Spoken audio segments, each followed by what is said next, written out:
વિદ્યાર્થી મિત્રો, ધોરણ 10 વિષય ગણિત ચેપ્ટર નંબર 9 ત્રિકોણમિતિના ઉપયોગો ભાગ 3 ની અંદર આપણે બે એક્ઝામ્પલ લઈશું, ત્રીજો અને ચોથો. એટલે આ બંને એક્ઝામ્પલ કેવી રીતે થાય છે બરાબર ધ્યાનથી જોજો.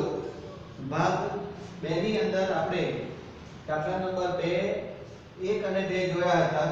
એની અંદર કયા કયા ત્રિકોણોત્તરો આવતા હતા એ બરાબર તમે જોયા હશે અને પ્રેક્ટિસ કરજો. દાખલા ખાલી જોવાથી આવડે નહીં, તમે જાતે ગણવા પ્રયત્ન કરજો, જાતે આકૃતિ દોરવા પ્રયત્ન કરજો, ત્યારે તમે દાખલા ગણી શકશો. હવે દાખલા નંબર 3 ની રકમ શું કહે છે એ આપણે જોઈએ.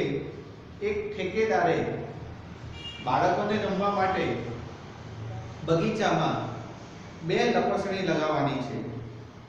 આ માટે તે 5 વર્ષથી ઓછી ઉંમરના બાળકો માટે જમીનથી ઉપરનો છેડો 1.5 મીટર રહે અને જમીન સાથે 30 અંશનો ખૂણો બનાવે તેવી અને તેનાથી વધારે ઉંમરવાળા બાળકો માટે 3 મીટર ની ઊંચાઈવાળો સીધો ઢાળ હોય તથા જમીન સાથે 60 અંશનો ખૂણો બનાવતા હોય તેવી લપસણી પસંદ કરે છે. તો લપસણીની લંબાઈ કેટલી હશે એ જુઓ, એ આપણે શોધવાની છે.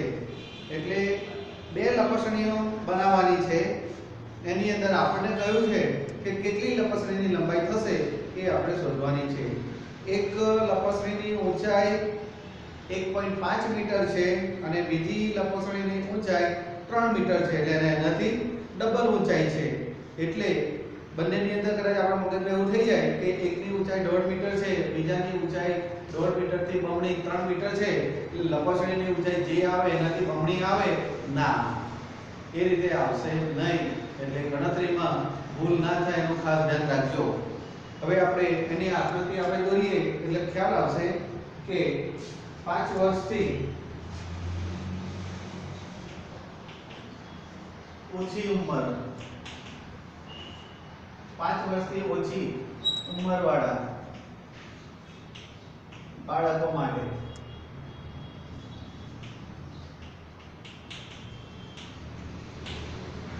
અને 5 વર્ષથી વધારે ઉંમરવાળા બાળકો માટે,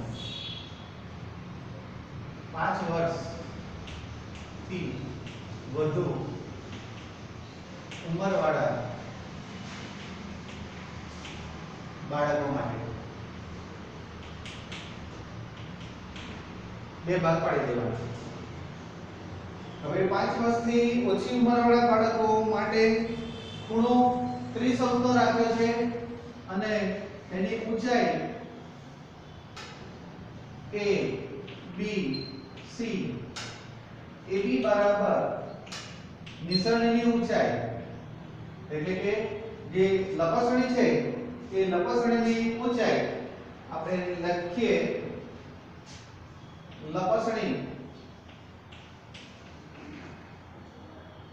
ની ઊંચાઈ 1.5 મીટર. ત્યાર પછી ખૂણો c લપસણી અને જમીન સાથે નો ખૂણો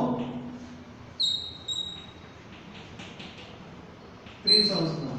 તો અહીંયા જે ખૂણો પડે છે એ 30 અંશનો છે.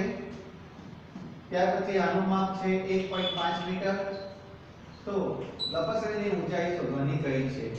તો આના ઉપરથી આપણે કયો ગુણોત્તર આવશે એ બરાબર જુઓ કે આ 30 અંશનો ખૂણો એની સામેની બાજુ આ છે અને લપસણીની ઊંચાઈ આપણે શોધવાની છે.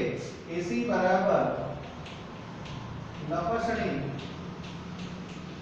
ની લંબાઈ આપણે શોધવાની છે.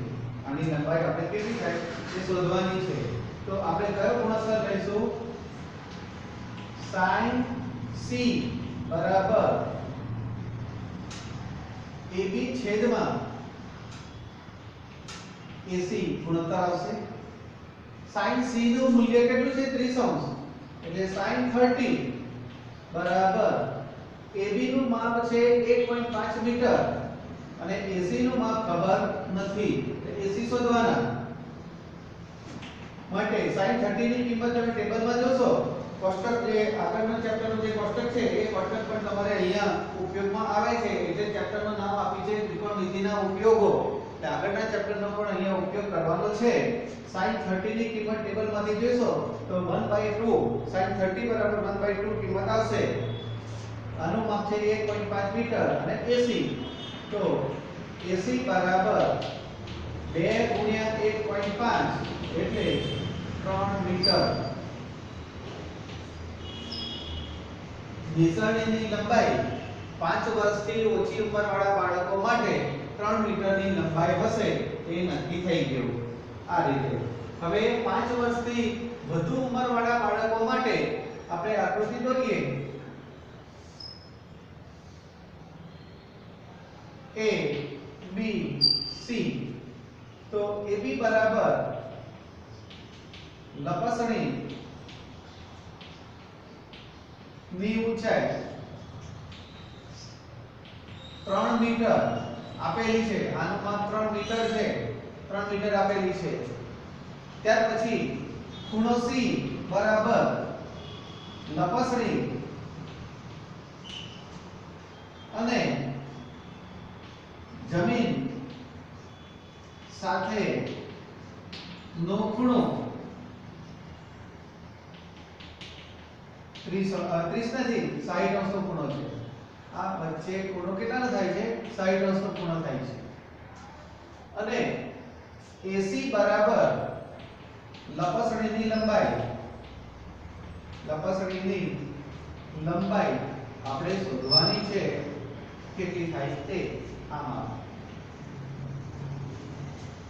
હવે સેમ ટુ સેમ આપણે જે દાખલો લીધો એની અંદર sin 30 હતા.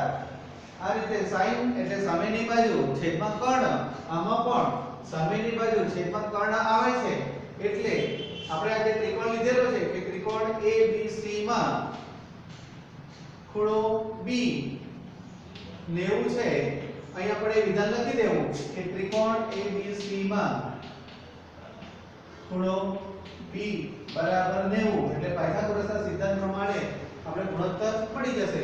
ખૂણો B બરાબર 90 એટલે આપણે sin C બરાબર AB છેદમાં AC sin 30 ની કિંમત sin C ની કિંમત sin 60 બરાબર AB નું માપ છે 3 મીટર અને AC નું માપ આપણે જાણતા નથી.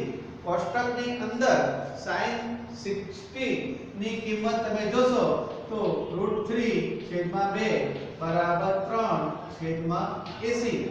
તો આપણે આને AC ને સૂત્ર કરતા બનાવીએ તો AC બરાબર 3 ગુણ્યા 2. હવે આનો આપણે છેદ ઉડાડીએ તો √3 ગુણ્યા ગુણ્યા 2 છેદમાં √3. છેદની અંદર વર્ગમૂળ રાખવાના નહીં એટલે આનું માપ છે √3 અને 2 એટલે કે 2√3 આટલા મીટર નિશાનીની લંબાઈ થશે. એટલે 2√3 નિશાનીની લંબાઈ આ રીતે મળશે. એટલે આકૃતિ મેન છે. આકૃતિ તમને કમ્પ્લીટ આવડશે તો દોરવામાં કે દાખલો ગણવામાં કોઈ તકલીફ પડે નહીં. એટલે 5 વર્ષથી ઓછી ઉંમરવાળા બાળકો નું માપ 3 મીટર છે અને 5 વર્ષથી વધુ ઉંમરવાળા બાળકો માટેની ઉંમર વર્ગમૂળ 2/3 છે. આટલા મીટર તમારું માપ થશે. એટલે આ પ્રમાણે જવાબ આવશે. એટલે આ રીતે તમારે દાખલો ગણવાનો રહેશે. એટલે અહીંયા આપણે દાખલા નંબર 3 જોયો. શરૂઆતની અંદર થોડા ઈઝી દાખલા છે, પછી થોડા જરા વિચાર માંગી લે એવા આવશે. હવે દાખલા નંબર 4 શું કહે છે એ આપણે જોઈએ કે ટાવરના પાયાથી 30 મીટર દૂર રહેલા જમીન પરના કોઈ એક બિંદુથી ટાવરની ટોચના ઉચ્છેદ કોણનું માપ 30 છે તો ટાવરની ઊંચાઈ શોધો.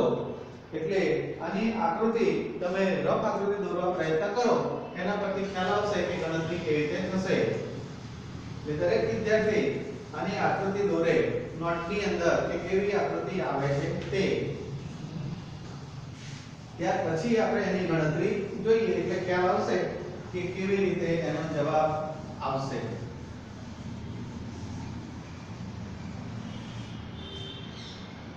ફરીથી રકમ જોઈએ. ટાવરના પાયાથી 30 મીટર દૂર રહેલા જમીન પરના બિંદુથી ટાવરની ટોચના ઉચ્છેદ કોણનું માપ 30 છે તો ટાવરની ઊંચાઈ શોધો. એટલે ટાવરના પાયાથી એટલે આપણે અહીંયા આકૃતિ દોરીએ AB. આ B બિંદુ એ ટાવરનો પાયો થયો. ટાવરના પાયાથી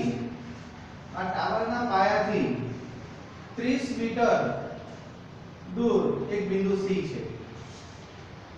ટાવરના પાયાથી બિંદુ C સુધીનું અંતર આ એક ટાવર છે. આ એક બિંદુથી એક ટાવર છે. એટલે પહેલું એક વિધાન લખી દઈએ કે AB બરાબર ટાવરની ઊંચાઈ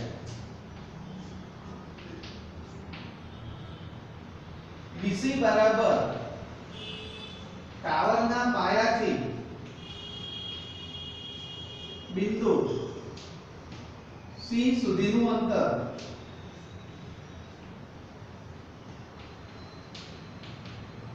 ત્રીસ મીટર આપેલું છે અને ઉચ્છેદ કોણનું માપ તમને આપેલું છે 30 અંશ. ઉચ્છેદ કોણ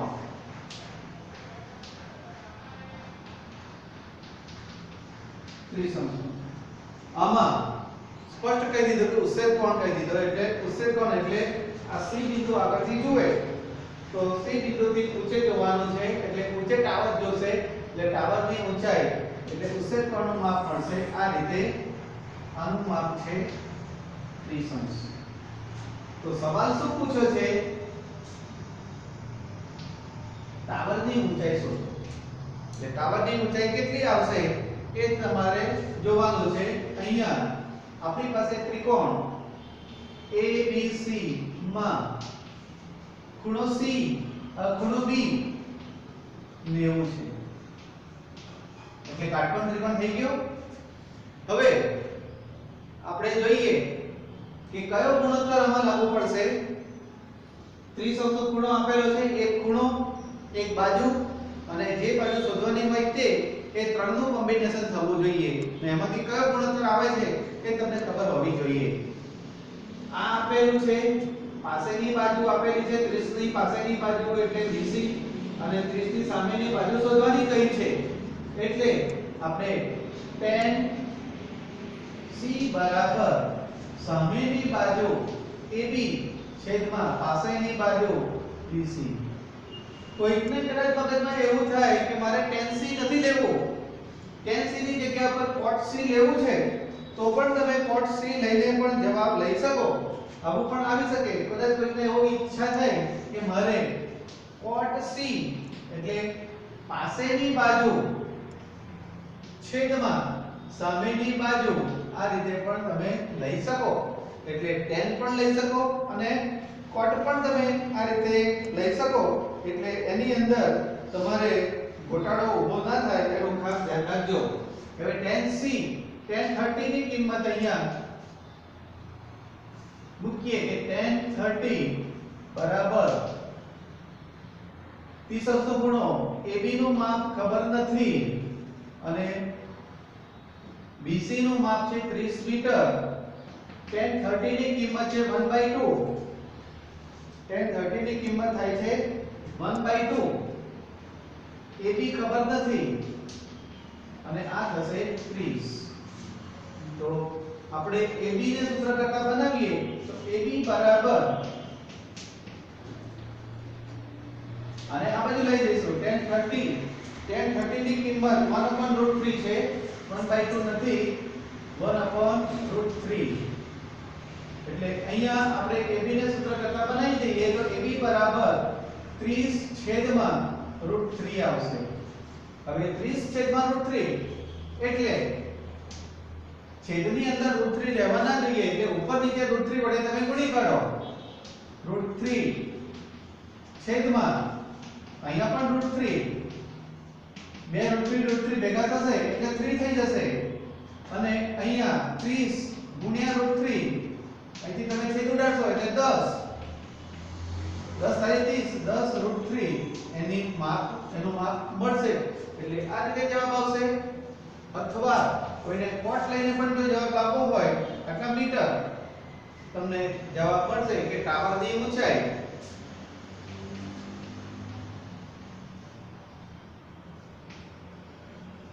10 વર્ગમૂળમાં 3 આ માપ મળશે આટલા મીટર. આ જવાબ ખાસ લખો.